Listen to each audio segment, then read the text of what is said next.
Welcome to true 9 news. Kadapa జిల్లా కడప నగరంలో Congress party జిల్లా అధ్యక్షులు విజయజ్యోతి, రాష్ట్ర ముఖ్యమంత్రి చంద్రబాబు నాయుడు తన 100 రోజుల పాలన జనరంజకం అని చెప్పుకోవడం సిగ్గుచేటని కాంగ్రెస్ పార్టీ జిల్లా అధ్యక్షురాలు ఎన్డి విజయజ్యోతి అన్నారు. శనివారం స్థానిక కాంగ్రెస్ పార్టీ కార్యాలయంలో ఇందిరాభవన్లో ఏర్పాటు చేసిన విలేకరుల సమావేశంలో ఆమె మాట్లాడారు. చంద్రబాబు గత ఎన్నికల ముందు ఇచ్చిన సూపర్ 6 పథకాలలో వృద్ధాప్య పెన్షన్ తప్ప ఏది కూడా అమలు చేయలేదని దుయ్యబట్టారు. అమరావతి, విజయవాడ వరదల కారణంగా మునిగిపోయిన బాధితులను ఆదుకోవడంలో పూర్తిగా వైఫల్యం చెందారని మండిపడ్డారు. వరద బాధితులను ఆదుకోవడంలో వైఫల్యం చెందాడు కాబట్టి తిరుపతి లడ్డూ అంశాన్ని తెరపైకి తెచ్చి రాజకీయం చేస్తున్నారన్నారు. రాష్ట్రంలో ఇంత విపత్తు జరిగితే భారత ప్రధానమంత్రి పర్యటించకపోవడం విచారకరమన్నారు. ఈ కార్యక్రమంలో పాల్గొన్నవారు మాజీ ఎస్సీ సెల్ జిల్లా అధ్యక్షులు వెంకటరమణ, యూత్ కాంగ్రెస్ రాష్ట్ర ఉపాధ్యక్షులు సుశీల్ కుమార్, మాజీ రాష్ట్ర ప్రధాన కార్యదర్శి సత్తార్, ప్రముఖ సంఘ సేవకులు సయ్యద్ సలావుద్దీన్, మాజీ రాష్ట్ర మహిళా ఉపాధ్యక్షురాలు శ్యామలంబ పాల్గొన్నారు.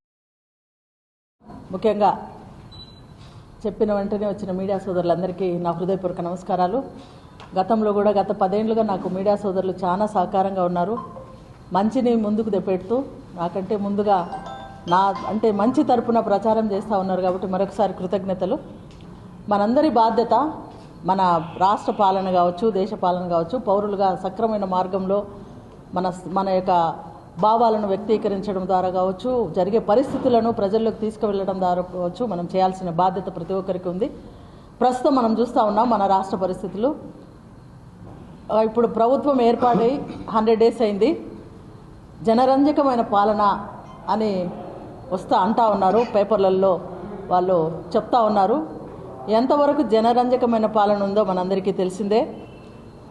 ప్రభుత్వం ఏర్పాటై 100 days అయినప్పటికీ 6 గ్యారంటీస్లో ఒక పెన్షన్ తప్ప ఏది అమలు కాలేదు.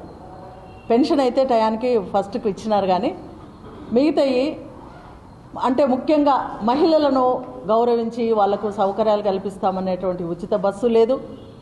తర్వాత ప్రతి ఆడబిడ్డకు 18 సంవత్సరాల వాళ్ళకు 1500 డబ్బులు ఇస్తామనేది ప్రతి బిడ్డకు అనేది అది లేదు.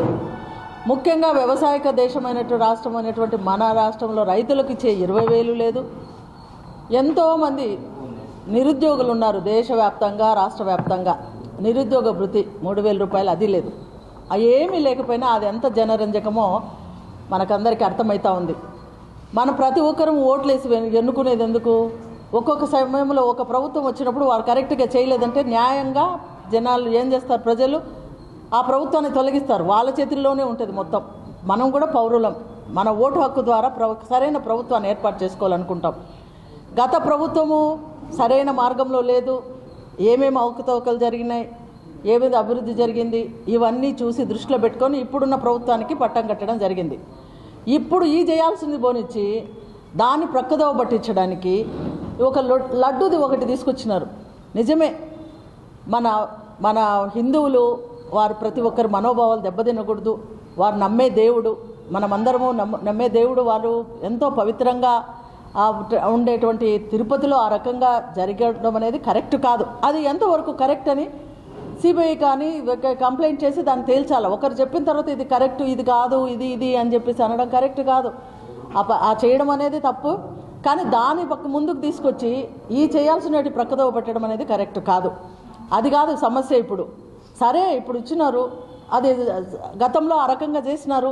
జూన్ 23వ తేదీన జరిగింది. అప్పుడంతా బయటకు తీసుకురాకుండా ఇప్పుడు 100 రోజుల పాలన అయింది, కానీ ఏమీ జరగకుండా ఏం చేయకుండా వాటిని బయటకు తీసుకురావడం అనేది కరెక్ట్ కాదు.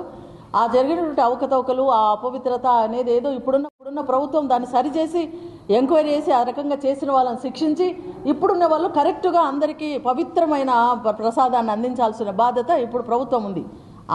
అంతకంటే ఎక్కువగా ప్రజల క్షేమం దృష్టిలో పెట్టుకొని వారు చెప్పిన పథకాలన్నీ అమలు చేయాల్సి ఉంది. ఇప్పుడు వరద వచ్చింది. వరద విజయవాడలో సగటున ఎంత కుటుంబానికి 2 లక్షలైనా కూడా నష్టం జరిగి ఉంటుంది. కానీ ఎక్కడి నుంచి ఏమన్నా ఒక 5 పైసలు కూడా కేంద్రం నుంచి రాలే. ఆ ప్రధానమంత్రి వచ్చి ఆమె ఎప్పుడు విజిట్ చేయలే. సరే, చుట్టూరు ఉండే పిల్లలవి వేరే విరాళాలు ఇస్తారు. అయ్యో ఆపదలో ఉన్నారు మన రాష్ట్ర ప్రజలు, వాళ్ళు ఇబ్బంది పడినారు అని చెప్పేసి అందరు ఇస్తారు. ఆ విరాళాలు ఎంతవరకు సరిపోతాయి? కేంద్రం నుంచి ఫండ్స్ తీసుకురావడంలో వాళ్ళ దృష్టి పెట్టాలా? చెప్పిన పథకాలు